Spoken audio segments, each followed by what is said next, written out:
tous et bienvenue en ce lundi de Pentecôte sur Europe 1 entre 9h et 9h30 et entre 9h et 10h30 comme tous les jours, l'heure des pros sur CNews. Sur la Nouvelle-Calédonie, les esprits simples ont ouvert une page Wikipédia. Ils ont lu que la France était arrivée en 1853.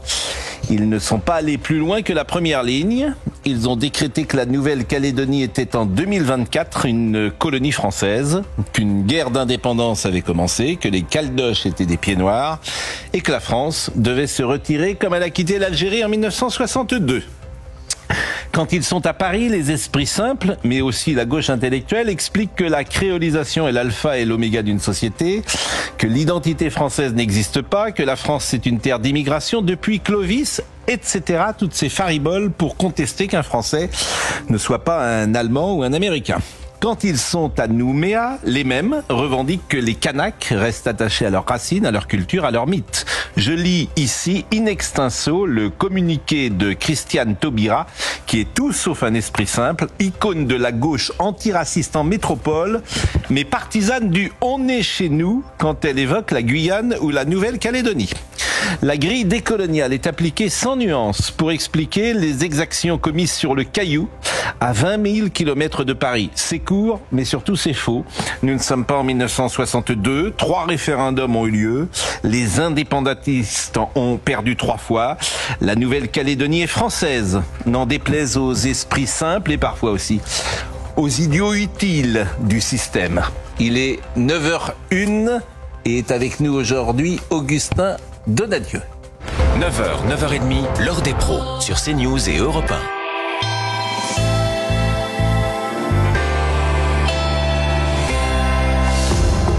Bonjour Pascal, bonjour à tous. En Nouvelle-Calédonie, les opérations de sécurisation se poursuivent. Le haut-commissaire s'est félicité du succès de l'opération menée ces dernières heures, durant laquelle 76 barrages ont été neutralisés. L'axe stratégique qui relie Nouméa à l'aéroport international reste cependant aux mains des émeutiers qui seraient au nombre de 3 à 5 000 selon les forces de l'ordre. Alain Bauer était l'invité de l'interview politique de Laurence Ferrari. Il nous explique comment on pourrait arriver à faire baisser les tensions. Écoutez. Si on n'avance pas intelligemment sur cette affaire, l'État prend un risque majeur, celui de créer une petite Algérie. L'idée que le Premier ministre reprenne la main me paraît être une nécessité, que les anciens Premiers ministres soient remis en activité pour retrouver les fils du dialogue aussi, et ça se fait en même temps. L'hommage rendu aux 2 gendarmes morts en Nouvelle-Calédonie. Ils ont été décorés à titre posthume à Istres par Gérald Darmanin et la ministre des Outre-mer, Marie Guévenoux. Le général Bruno Clermont était en direct avec nous dans la matinale de CNews. Il nous a expliqué l'importance de cette cérémonie. C'est très important vraiment que, en tout cas pour les frères d'armes, d'être présents, de les accompagner dans toute cette cérémonie, puisqu'il va y avoir un hommage national à Paris. Tout ça se fait de manière extrêmement rigoureuse, extrêmement respectueuse pour les corps de ces 2 militaires. Et le président iranien Raisi est mort. L'hélicoptère qui le transportait avec son ministre des Affaires étrangères s'est crashé hier. Il a été retrouvé ce matin dans une zone montagneuse au nord-ouest du pays. Les corps des victimes de l'accident, dont celui du président, ont été récupérés d'après les secours. Sa mort ne va pas entraîner la moindre perturbation dans l'administration de l'Iran, selon le gouvernement. Nous sommes avec Sarah Salman ce matin, avec Élodie Huchard, avec Joachim Le Flotte Imad, avec Georges Fenech et Philippe Guibert. Et puis nous sommes avec Nelly Denac, qui était déjà vendredi avec nous. Si vous n'étiez pas présent vendredi avec nous, Nelly est née en Nouvelle-Calédonie, elle est caldoche, comme on dit, et son témoignage nous intéresse puisque vous savez, vous, de quoi vous parlez, et vous n'avez pas simplement ouvert une fiche Wikipédia et vous ne vous êtes pas arrêté à la première ligne comme trop de gens qui n'ont sont jamais allés là-bas et en parlent, comme toujours, en feignant de tout savoir. C'est difficile pour vous d'ailleurs. C'est un peu difficile parce que déjà des retours que j'ai de là-bas, parce que les gens commencent à être un peu fatigués à Nouméa du manque d'approvisionnement. Ils sentent aussi qu'ils sont la cible d'attaques qu'ils ont vraiment pas vu venir pour la plupart d'entre eux, parce que ils ont Ils ont juste rien fait dans cette séquence et ils sont retranchés chez eux et on les accuse maintenant d'être des miliciens surarmés qui attendraient en faction les Kanaks, les gentils Kanaks en face. Enfin, je veux dire, c'est tout sauf ça. Enfin, il y a des émeutiers. Les gens sont chez eux parce qu'ils font comme ils peuvent aussi. Et l'étau se dessert un petit peu. On faudra qu'on en dise peut-être un petit mot. Mais l'approvisionnement est toujours difficile et sur les boucles, il y a des infos qui tournent sur des groupes Facebook ou des groupes WhatsApp pour se donner des renseignements, des tips comme on dit, pour savoir où aller trouver une épicerie ouverte, comment partager des choses, comment donner un sac de riz, ceci, cela. Enfin, voilà, c'est un peu presque une économie de subsistance qui est en train de s'instaurer, mais c'est aussi difficile psychologiquement parce que moi-même, j'en ai fait les frais alors que je suis hyper loin aujourd'hui et que j'ai juste eu le malheur de partager 2 ou 3 souvenirs que j'ai d'enfance où, en plus à l'époque, j'avais rien demandé à personne. Voilà, moi il se trouve que je suis née là-bas et que je suis pas... Enfin, je veux dire, j'ai pas participé d'un système ou quoi que ce soit, mais bon, le simple fait d'être née blanche en Nouvelle-Calédonie fait de moi une coupable. Voilà, on en est là aujourd'hui. Je me suis fait traiter de suprémaciste blanche. Mais c'est pourquoi... Je ne sais quoi, en fait. Non, mais c'est pourquoi cette séquence raconte aussi, illustre notre époque. Notre époque. Et on en parlera tout à l'heure avec cette photo, effectivement, que vous avez mise sur les réseaux. Mais c'est très intéressant. C'est pour ça que votre témoignage est aussi intéressant. Parce que la grille décoloniale, évidemment, qu'elle ne s'applique pas à ce qui se passe en Nouvelle-Calédonie. En tout cas, elle peut être un élément, bien sûr, mais elle ne peut pas tout expliquer. Nous ne sommes pas en 1853 ni en 1962. Donc je voudrais d'abord qu'on rende hommage, évidemment qu'on ait une pensée, parce que 2 gendarmes, donc vous le savez, sont tués, sont morts, Nicolas Molinari et Xavier Salou. Le premier avait 22 ans. Il a été tué par un tir à arme à feu. Alors qu'il intervenait auprès d'habitants d'un quartier de Nouméa, et le second est de 46 ans, il a été victime d'un tir accidentel. Ce sont des gens qui sont morts pour la France, selon l'expression. Nous sommes là, pour nous c'est une information que nous donnons, et pour ces familles, pour leurs parents, pour leurs frères, pour leurs amis, il y aura un avant et un après. Pour leur famille, ce sera le premier jour du reste de leur vie. Pour nous, c'est une information que nous aurons donnée. Donc on peut avoir une pensée vraiment pour eux et souligner la difficulté de cet engagement, de ces gendarmes, de ces policiers qui sont parfois si maltraités, disons-le, dans l'espace médiatique. Je vous propose de voir le sujet d'Audrey Berthaud.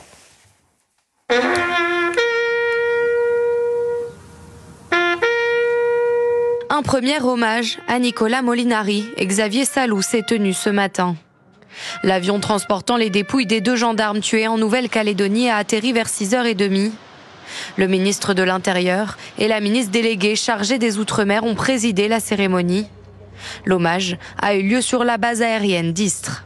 Ils ont été acheminés depuis la Nouvelle-Calédonie vers la base aérienne d'Istres, qui est la base aérienne qui sert de points logistiques à partir duquel partent les opérations. Sont partis les renforts, par exemple, de gendarmes et de militaires, mais également reviennent les unités aériennes et donc ce transfert avec des cercueils, avec le drapeau français. Nicolas Molinari, 22 ans, a été tué d'une balle dans la tête pendant les émeutes.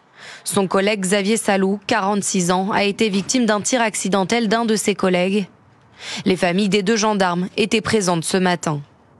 Ça se fait de manière extrêmement rigoureuse, extrêmement respectueuse pour les corps de ces 2 militaires et par respect pour leur famille également, puisqu'ils ont donné leur vie pour la France. En réalité, c'est bien de ça dont il s'agit. Un hommage national devrait avoir lieu à Paris la semaine prochaine. Cette simple phrase, pardonnez-moi, ils ont donné leur vie pour la France. Qui ici, autour de ce plateau et parmi ceux qui nous écoutent, est capable aujourd'hui de donner sa vie pour la France. Les 2 corps vont être transportés à Vélizy, Villacoublay. Le ministre de l'Intérieur leur a remis à titre posthume la médaille d'or de la sécurité intérieure ce matin vers 6h45. On va voir le sujet de Célia Gruyère avec les derniers événements arrivés en Nouvelle-Calédonie. Bruit de grenades de désencerclement, détonations importantes entendues cette nuit. Certains quartiers de Nouvelle-Calédonie, notamment celui d'Auteuil à Doumbéa ou encore ceux de Magenta et Tuban dans la capitale, ont de nouveau été le théâtre de tensions. Une situation qui peine à se calmer. Il reste plus grand-chose au jour d'aujourd'hui à brûler, quoi. Donc voilà, de ce côté-là, on va dire, ça se calme un petit peu, mais il y a quand même beaucoup de tensions. Du côté des manifestants, ils se sont aperçus de l'ampleur des choses et du niveau dans lequel c'était monté. Donc eux aussi, malgré tout, essaient d'appeler un peu au calme, mais bon, voilà, c'est trop tard, quoi. C'est facile d'appeler au calme une fois que tout est déjà brûlé et pillé. Face à ces violences qui persistent, une seule volonté est affichée par les autorités. L'ordre républicain sera rétabli, quoi qu'il en coûte. Une volonté qui a porté ses fruits cette nuit, selon le haut-commissaire. J'ai coordonné une opération visant à reprendre totalement la maîtrise de l'axe principal reliant Nouméa à l'aéroport. Cette opération est un succès avec 76 barrages neutralisés. Mais malgré cette action, la route est restée encombrée à de nombreux endroits de carcasses de voitures brûlées, de ferrailles et de bois entassés. Les forces de l'ordre estiment le nombre d'émeutiers entre 3000 et 5000. C'est intéressant parce que les réseaux sociaux reflètent souvent le climat qui peut exister sur certains sujets. Donc sur votre compte Instagram, qui est privé peut-être, ouvert à tout le monde ? Non, je sais plus, je crois qu'il est public en ce moment. Bon, vous avez posté 2 photos. La première qu'on avait montrée... C'était sur Twitter que vous l'avez... Ouais. Ah oui, parce que Twitter c'est beaucoup plus violent d'ailleurs. Instagram c'est différent. Donc vous aviez posté, et comme c'est public, je montre ces photos. Autrement je me permettrais pas, bien sûr. Vous aviez posté une photo de vous, enfant, et celle-là n'avait pas suscité de polémique. On vous voit là, sans doute un matin en Nouvelle-Calédonie, vous avez 5 ans, 6 ans. Et puis il y a une autre photo, et c'est celle-là qui a été commentée. Ça, c'est une photo où vous êtes à l'école. Oui. Nous sommes d'accord. Oui. Bon, elle montre, d'ailleurs, c'est intéressant, on est en quelle année ? Dans les début des années 80. Bon. Je suis en CE2, et c'est dans la localité de Bourail, sur la côte ouest. Bon. On montre manifestement une certaine mixité qui existe. C'est important de le voir, de le dire. Oui, alors en fait, il se trouve que autour de Bourail, il y a 3 tribus et des enfants qui viennent effectivement des tribus pour aller à l'école, parce qu'il y avait qu'une ou 2 écoles à ce moment-là. Et là, j'ai mis cette photo en fait en réponse à un tweet d'un monsieur dont j'ai même pas envie de citer le nom en fait, parce que bon, bref. Qui disait que, selon lui, selon ce qu'il avait lu, les enfants kanaks avaient été très peu scolarisés dans le système, comme l'avaient été en leur temps les enfants algériens. Alors cet homme, on ne citera pas, dit en général n'importe quoi sur beaucoup de sujets, et il est à Paris et il ne sait pas de quoi il parle. En général, je referme la parenthèse. Peut-être qu'il y est déjà, j'en sais rien, mais c'est même pas mon sujet. À la limite, c'est juste que je voulais lui prouver que c'était faux. Alors après, une fois que vous dites que vous avez la preuve par l'image, on vous dira oui, mais quid de ce qui se passait avant les années 80 ? Oui, bon, enfin bref, moi je suis née dans les années 70, désolé, je ne sais pas ce qui se passait avant. Moi je parle de mon expérience personnelle, et c'était déjà le début des événements, comme on les a appelés. Et puis surtout, il y en a qui se sont amusés à compter. Et ça, j'ai trouvé ça moche et n'importe quoi, en fait. Qui se sont amusés à compter le nombre de Kanaks pour me dire que, statistiquement, de toute façon, il y en avait moins. Sauf qu'en fait, ils se sont trompés dans leur décompte. Parce qu'ils ont omis de préciser, ou de voir, parce qu'ils ne savent pas, en fait, que sur la photo en question, il y a des gosses métis, il y a 2 Indonésiens, il y a une descendante de Kabyle, si je ne m'abuse, et que, voilà. Enfin bon, voilà, ils ont dit il y a 8 Kanaks seulement pour 14 blancs. Enfin, voyez à quoi on en est réduit, en fait. Alors, on est en tout cas, et ce qui nous intéresse ce matin, cette grille décoloniale qui est proposée et que j'entends à droite, à gauche. Est-ce que cette grille décoloniale qui est proposée, elle vous paraît légitime, la comparaison que certains font avec l'Algérie, est-ce que ça vous paraît intéressant comme comparaison, ou est-ce que c'est, selon vous... Il y a une origine commune, mais l'origine ne peut pas expliquer ce qui se passe aujourd'hui, à mon sens. Il y a une origine coloniale, enfin historiquement. Mais les accords de Matignon ont reconnu le fait colonial. Absolument. C'est ça que la perspective pouvait être celle de la décolonisation. Si une majorité du peuple, mais ça n'a pas été le cas lors des 3 référendums qui ont été organisés. 4. Pardon, je précise à chaque fois, mais on oublie le 4e. Oui, c'était en 1987. Ouais. Mais moi, ce que je ne comprends pas, ne connaissant pas le terrain, il faut être modeste et prudent. On comprend le problème politique ces dernières années qui se cristallise sur le vote de cette loi qui dégèle le corps électoral. On arrive à comprendre le problème politique. Ce qu'on n'arrive pas à comprendre du tout, c'est cette Philippe Guibert d'hyperviolence qui détruit le tissu économique, qui va précipiter l'île, je pense, dans une situation encore pire que ce qu'elle était, parce que la situation économique, si j'ai bien compris, toutes ces dernières années n'était pas brillante. Oui. Donc une violence qui non seulement est très grave, mais qui en plus va aggraver les difficultés de l'île, et visiblement une violence qui n'est même plus contrôlée par le FNL Calès. Enfin, les structures organisées, y compris celles des Kanaks, n'arrivent pas à contrôler cette violence, n'arrivent pas à la canaliser, et du coup c'est une sorte de nihilisme, de volonté de destruction qu'on n'arrive pas bien à comprendre, je trouve, d'ici. Il y a un monsieur qui s'appelle Roch Ouamitan, leader indépendantiste, qu'on n'entend pas beaucoup depuis le début de cette crise. Et donc, mais parce qu'ils sont peut-être aussi dépassés manifestement par des jeunes, mais ils sont simplement des voyous, des mafieux, pourquoi pas, qui pillent. C'est des phénomènes qu'on a vu aussi en France métropolitaine, pour le coup. Mais d'où ça vient comme ça, subitement? Georges Fenech. Sans esprit polémique, je crois qu'il y a une très lourde responsabilité du chef de l'État dans ce qui est en train de se passer. Je pense pas qu'on puisse... Sans esprit de polémique, comme vous dites. Oui, parce que je le pense vraiment. Mais en quoi? Engagé.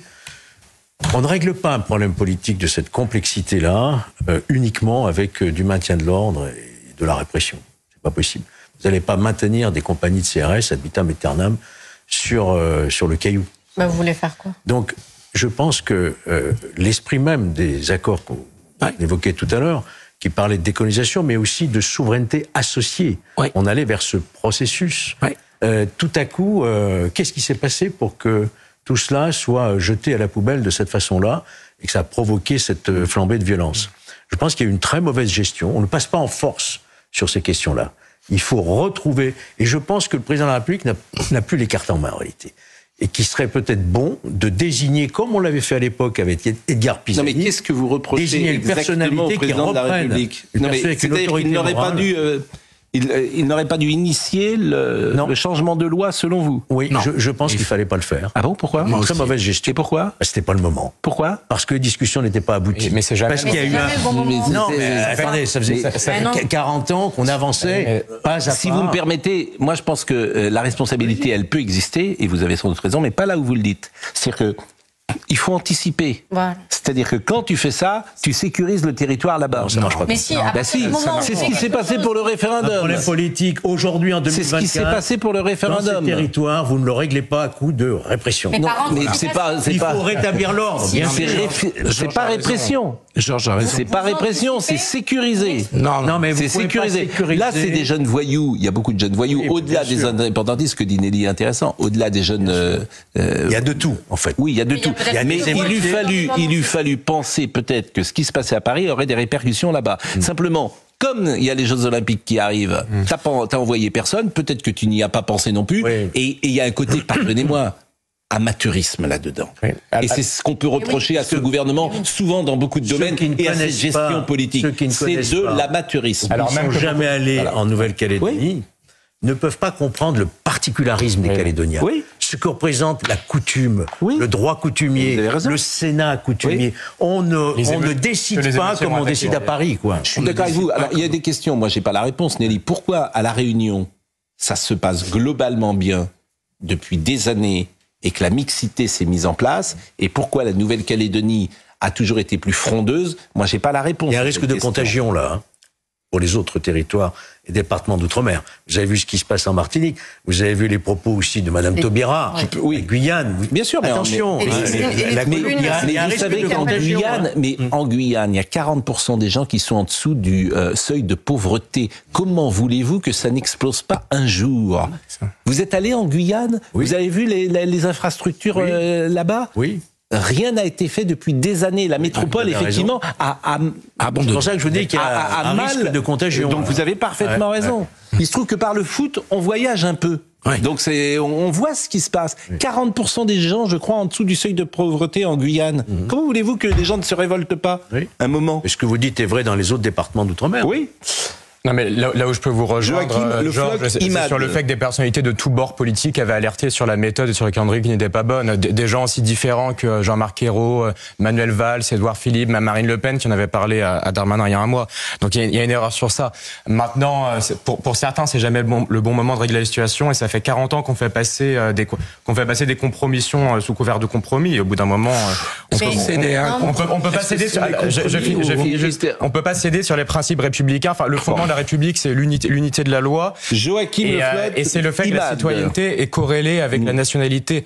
Or, c'est pas le cas dans la situation calédonienne. Et au bout d'un moment, je suis désolé, mais le gel du corps électoral, quand les électeurs meurent et quand ça ne reflète pas les réalités démographiques, il faut le faire. Élodie Huchard qui est avec nous ce matin. Élodie Huchard, d'abord quelques informations peut-être politiques de Paris. Comment l'affaire est-elle gérée, si j'ose dire? Est-ce qu'un ministre a prévu d'aller jusque là-bas? Pourquoi pas même le président de la République? Est-ce que ces questions se posent avant l'élection européenne? Oui, la question se pose. La question surtout se pose de savoir qui doit gérer en fait cette crise, parce que pour l'instant c'est un peu tout le monde et personne. Vous disiez, Georges, aussi peut-être l'importance d'aller chercher à l'extérieur ou de trouver quelqu'un qui soit vraiment 100% dédié à la crise, parce que Gabriel Attal, on voit bien, il a mis un tacle à Gérald Darmanin en disant que c'était lui qui avait presque mal géré ce qui s'est passé jusque-là, mais Gabriel Attal, il prend pas vraiment ce sujet à bras le corps. Alors il en parle effectivement, il va au Conseil de défense présidé par le président de la République, ça ne va pas beaucoup plus loin. Donc l'idée du gouvernement, ça serait de trouver une autre personnalité. Ils ont pensé à Édouard Philippe, qui pourrait gérer cette situation. Le problème, c'est que l'ancien Premier ministre n'a pas vraiment... Ils peuvent faire appel à McKinsey, s'ils veulent. Ben voilà, ça peut être aussi l'idée d'après, puisque pour l'instant, il n'y a pas grand monde... Non, mais écoutez, c'est pas Édouard Philippe, pardonnez-moi, je le dis en ironie. Un gouvernement, c'est un Premier ministre. Je suis désolé de vous le dire. Non, il peut y avoir... Je veux dire, il peut y avoir des... C'est un aveu d'échec. Oui, enfin, c'est... Un collège peut-être de plusieurs anciens. Oui. Je pense à Manuel Valls, par exemple. C'est un aveu d'échec du gouvernement. Mais arrêtez de parler d'échec, il faut avancer. Mais c'est un échec. Mais non, mais oui, c'est un échec. À partir du moment où vous n'anticipez pas quelque chose qui était parfaitement anticipable, c'est un échec. Et déplacer le calendrier était quelque chose... Irresponsable. Et quand je vois nos deux gendarmes revenir dans un cercueil, franchement, il y a une lourde responsabilité quelque part. Oui, mais on savait que c'était un sujet inflammable, il suffisait évidemment de sécuriser les choses. Terminé, Élodie. Édouard Philippe, qui est un adversaire potentiel de M. Attal et de M. Darmanin, je pense pas que c'est lui qui va gérer ce dossier. Non, mais c'est une fois de plus, c'est de la politique politicienne en se disant, envoyons Édouard Philippe, s'il résout pas la crise comme ça, peut-être qu'il peut se griller. Et puis, il y a eu l'idée, effectivement, d'un collège d'anciens ministres. Alors, on parlait du duo Édouard Philippe, Bernard Cazeneuve. Après, c'est toute la question de savoir pourquoi faire appel à d'anciens premiers ministres, sachant qu'il se trouve qu'on en a un qui est toujours en exercice. Bon, des touristes français sont coincés depuis plusieurs jours. Je vous propose de voir le sujet de Maxime Leguet. Ils attendent depuis des jours, cloîtrés dans un hôtel dans le sud de Nouméa. Des dizaines de touristes métropolitains se retrouvent bloqués à 16 000 km de chez eux. Inquiets, ils espèrent des signaux positifs de la part des autorités françaises qui restent pour l'instant muettes sur leur situation. On espère pouvoir surtout être rassurés. C'est surtout ça qu'on attend. Là, je suis dans un hôtel où il y a une cellule de crise psychologique qui va être mise en place parce qu'il y a des gens qui ont peur, qui paniquent, qui n'arrivent plus à dormir. Voilà, il y a eu des scènes de guerre à côté, donc c'est pas simple, quoi. On parle de 3 semaines de vacances qui étaient paradisiaques, qui peuvent virer un petit peu au cauchemar aussi pour certaines et certains. Donc ça gâche un peu la fête. Des vacances qui voient leur coût financier augmenter de jour en jour. Logés dans un hôtel d'urgence ou dans des gîtes touristiques, ces hébergements temporaires sont entièrement à leurs frais. Et le problème, c'est que ça coûte de l'argent parce que être logé à l'hôtel tous les jours, ça coûte cher. Se nourrir ici, ça coûte cher. L'assurance des cartes bancaires ne rembourse pas en cas d'émeute ou de guerre civile. Donc tout est à nos frais. Dans le meilleur des cas, les vols en direction de la métropole reprendront demain. Au total, 8000 voyageurs sont toujours bloqués sur l'archipel. Le témoignage de Nelly Denac est le plus intéressant et le plus pertinent de tous ceux jusqu'à présent diffusés dans les médias français. Et c'est sur les réseaux sociaux parfois. Plaisir. Mais bien sûr. Oui, parce qu'effectivement, mais parce que vous savez de quoi vous parlez, bien évidemment. Et c'est ça qui est intéressant. Mais c'est vrai que la grille décoloniale, elle est appliquée massivement sur les réseaux sociaux. Est-ce que vous imaginez dans le contexte actuel, Georges Fenech, la saisine du Congrès, il faut trouver une majorité des 3/5 pour valider ce qui a été voté par le Sénat du bout des lèvres, d'ailleurs, et l'Assemblée nationale. Et il y a une erreur de tempo politique, de timing, qui va se terminer en catastrophe politique si on ne pose pas les choses. Dernier mot avant de rejoindre notre ami Thomas Hill. Philippe Guibert, très vite. Mais c'est pas des compromissions, c'était la reconnaissance d'une particularité historique, avec un compromis qui a quand même permis de maintenir la paix civile pendant environ 35 ans. Ouais. Je veux dire, c'est un résultat qui est absolument pas négligeable, surtout au regard de ce qui s'est passé avant, dans les années 80, et de ce qui se passe depuis une semaine. Donc, respectons un peu l'esprit de compromis. C'est-à-dire, l'erreur politique fondamentale qui a été faite pour le pouvoir était d'avancer sans un accord de l'ensemble des forces politiques. Eh ben, ça n'a pas marché. C'est un échec. Et donc, faut retrouver la voie d'un dialogue. Il suffit pas de dire, on a raison sur le fond, parce que sur le fond, la République, ça ne sert à rien pour résoudre la crise. Mais là où non, mais il y a un problème vraiment d'amateurisme, hein, pardonnez-moi, de ne pas voir les choses arriver, qui signent quand même des gens qui voient les choses de loin. On domine pas les événements. Et en fait, je vais vous dire, c'est dans tous les domaines pareil. Vous avez des petits hommes gris qui savent pas que derrière leurs décisions, il y a des hommes. Et c'est un vrai problème. Parce que vous avez des gens qui ne connaissent pas les êtres humains. Ils prennent des décisions à Paris et ils ne savent pas que derrière leurs décisions, il y a des gens qui roulent parfois à 80 à l'heure ou 90 à l'heure. Et puis parfois, il y a des gens qui sont sur un territoire à 20 000 km d'ici. Ils sont sur des tableaux Excel. Donc c'est compliqué de faire de la politique comme ça. Voilà. Et en tout cas, c'est une possibilité de commentaires. Les petits hommes gris, il y a 40 ans, avaient plus d'expérience. Manque d'expérience. Des territoires. Je suis bien d'accord avec vous. Mais bien sûr, quand il fait les accords de Matignon, bien sûr, il a des conseillers qui connaissent la Nouvelle-Calédonie. Mais vous avez raison. Thomas Hill est avec nous. Je voulais le remercier, Thomas. D'abord, vous avez reçu Artus la semaine dernière dans votre émission. Allez voir ce film, un petit truc en plus. Formidable. C'est bien le titre d'ailleurs, j'espère que je ne l'écorche pas. Exactement. Que j'ai vu ce week-end, qui est un film absolument formidable. Ils vont monter les marches. Allez voir ce film qui est drôle, qui est émouvant, qui est une bouffée d'air frais. On en a besoin. Bonne émission, je vous entends pas. Merci Pascal. Merci. Je vous entends. Voilà. Bonne émission Pascal.